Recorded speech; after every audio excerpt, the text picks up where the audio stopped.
Olá, gente querida! Hoje é domingo, dia 7 de agosto. É o 19º domingo do tempo comum. Nós estamos no mês vocacional e neste primeiro domingo do mês de agosto nós oramos pelos ministérios ordenados. O ministério do bispo, do presbítero e do diácono. O texto do Santo Evangelho é de Lucas, capítulo 12, versículos 32 a 48.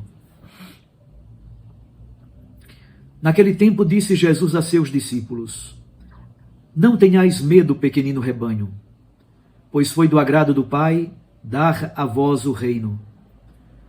Vendei vossos bens e dai esmola.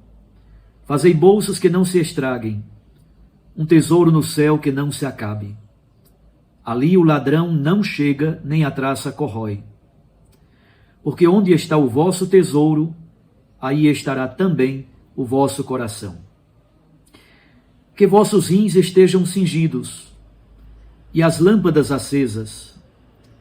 Sede como homens que estão esperando o seu Senhor voltar de uma festa de casamento, para lhe abrirem imediatamente a porta logo que ele chegar e bater. Felizes os empregados que o Senhor encontrar acordados quando chegar. Em verdade, eu vos digo, ele mesmo vai cingir-se, fazê-los sentar-se à mesa e, passando, os servirá. E caso ele chegue à meia-noite ou às 3 horas da madrugada, felizes serão se assim os encontrar. Mas ficais certos, se o dono da casa soubesse a hora em que o ladrão iria chegar, não deixaria que arrombasse a sua casa. Vós também ficai prontos e preparados, porque o Filho do Homem vai chegar na hora em que menos o esperardes. Então Pedro disse: Senhor, tu contas esta parábola para nós ou para todos? E o Senhor respondeu: Quem é o administrador fiel e prudente, que o Senhor vai colocar à frente do pessoal de sua casa para dar comida a todos na hora certa? Feliz o empregado que o patrão, ao chegar, encontrar agindo assim. Em verdade, eu vos digo, o Senhor lhe confiará a administração de todos os seus bens.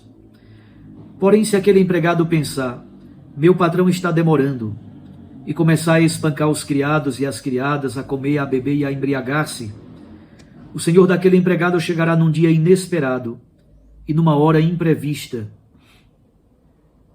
Ele o partirá ao meio e o fará participar do destino dos infiéis. Aquele empregado que, conhecendo a vontade do Senhor, nada preparou, nem agiu conforme a sua vontade, será chicoteado muitas vezes. Porém, o empregado que não conhecia essa vontade e fez coisas que merecem castigo, será chicoteado poucas vezes. A quem muito foi dado, muito será pedido. A quem muito foi confiado, muito mais será exigido. Palavra da salvação. Glória a vós, Senhor. Minhas irmãs e meus irmãos, a temática da fé perpassa toda a liturgia deste domingo. Mas esta fé, ela se expressa, ela se revela em atitudes, no modo como nós esperamos a vinda do Filho do Homem.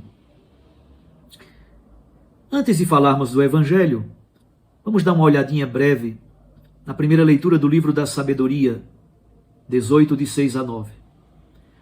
O livro da Sabedoria foi escrito por judeus de língua grega, lá de Alexandria, no Egito, mais ou menos 50 anos antes de Cristo. O texto de hoje faz uma meditação poética e espiritual sobre o Êxodo, especificamente sobre a noite da libertação.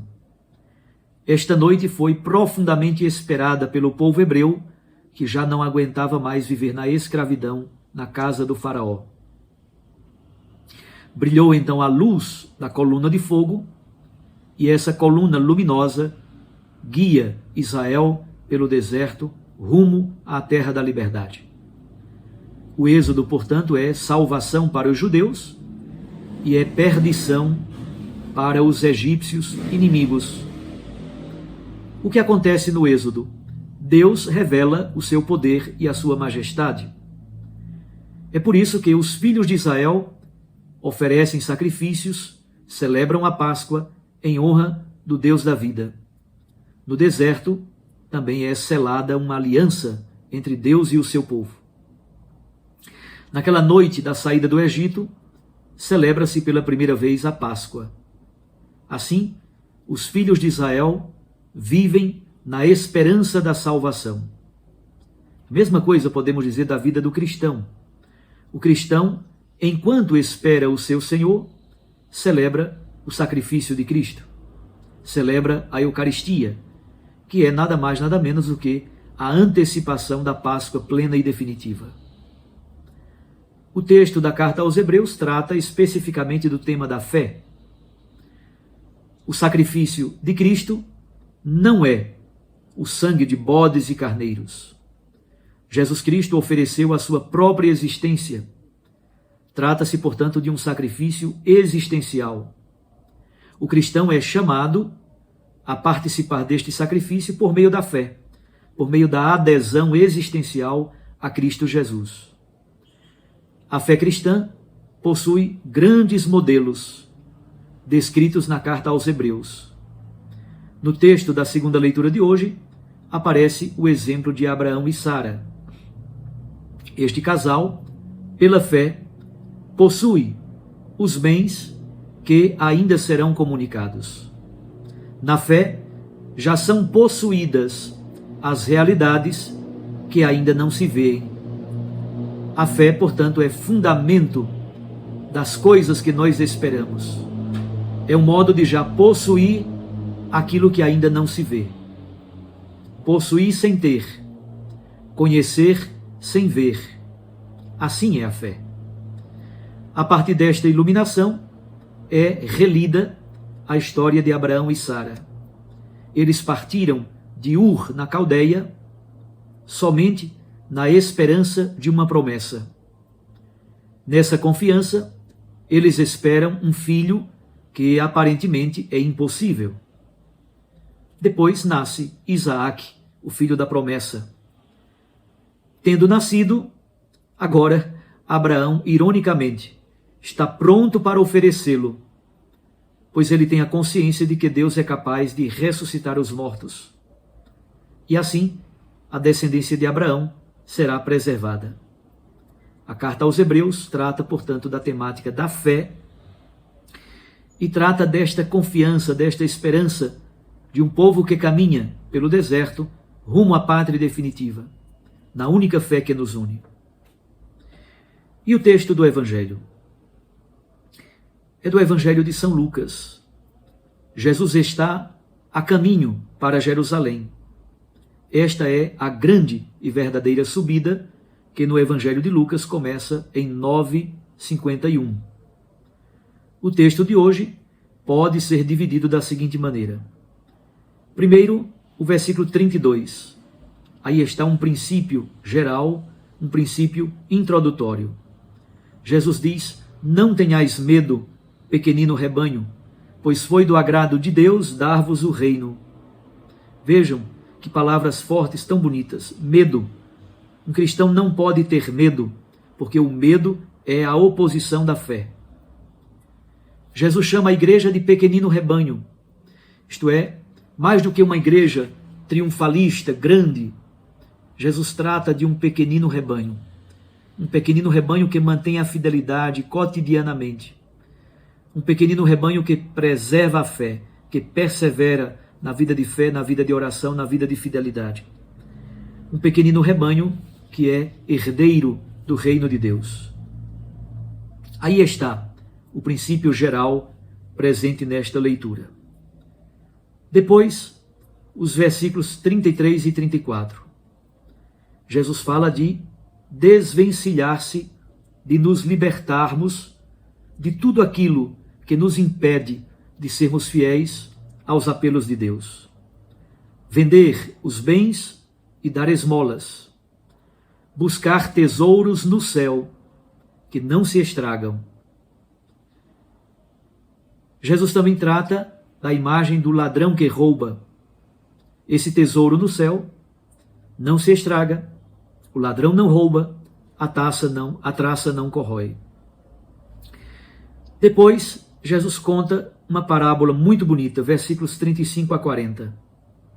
Jesus fala de prontidão, de ter os rins cingidos, as lâmpadas acesas, como se fossem empregados que estão esperando o seu Senhor voltar de uma festa de casamento. A festa de casamento, sabemos, simboliza a aliança. E aqueles empregados que estão acordados de madrugada vão abrir a porta para o seu Senhor tão logo ele chegue e bata. Jesus diz: felizes os empregados que estiverem acordados, esperando o seu Senhor voltar. É o tema da parousia, da volta, da vinda iminente de Jesus Cristo, nosso Senhor e Salvador. E aqueles empregados que o Senhor encontrar acordados, a estes o Senhor vai servir um banquete, o banquete de vida. É o próprio Senhor quem veste um avental, se cinge com uma toalha e passa a servir a comida aos seus empregados. Finalmente, os versículos 41 a 48. Diante da pergunta de Pedro, Jesus dá a resposta contando uma parábola. E ele diz fundamentalmente que um administrador deve servir, deve cuidar, deve alimentar. Essa é a tarefa da igreja. Essa é a tarefa dos bispos, padres, diáconos, mas também de leigos e leigas que coordenam pastorais, grupos e movimentos. A quem muito foi dado, muito será pedido. É grande a nossa responsabilidade. Poderíamos dizer, sinteticamente, que o texto do Evangelho se organiza a partir do tema da vigilância, do tema da espera, e essa espera se fundamenta na fé. Como disse, Jesus contou 3 parábolas. A parábola primeira é a parábola do patrão que volta da festa de casamento de madrugada, versículos 35 a 38.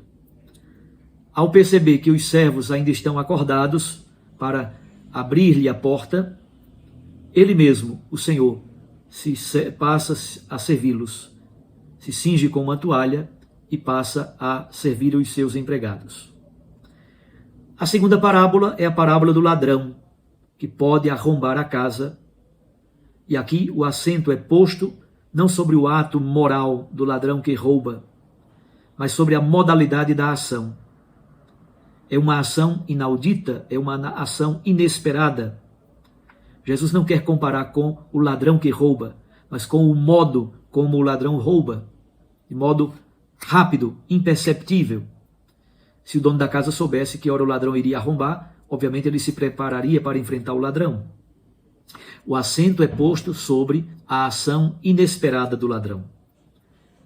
E finalmente a terceira parábola, o administrador fiel e prudente, que o Senhor colocará à frente de sua casa. E aqui temos o dado fundamental que perpassa todo o texto do Evangelho de hoje. Muitos não conseguem esperar o Senhor que volta. Aí está o tema da parousia. Vários começam a agir de modo violento. O que está em jogo fundamentalmente nas parábolas é o retardo da parousia.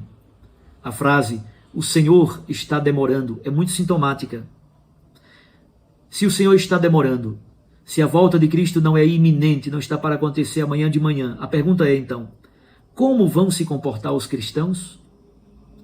O apelo de Jesus é muito claro, estai prontos, estai preparados. Mas esta espera deve ser dinâmica, deve ser uma espera ativa, uma espera marcada pela oração, pela fidelidade, pela caridade. Isso é vigilância fundada na fé. O tema central da liturgia de hoje é a vigilância fundada na fé. E nós, como esperamos o Senhor que volta?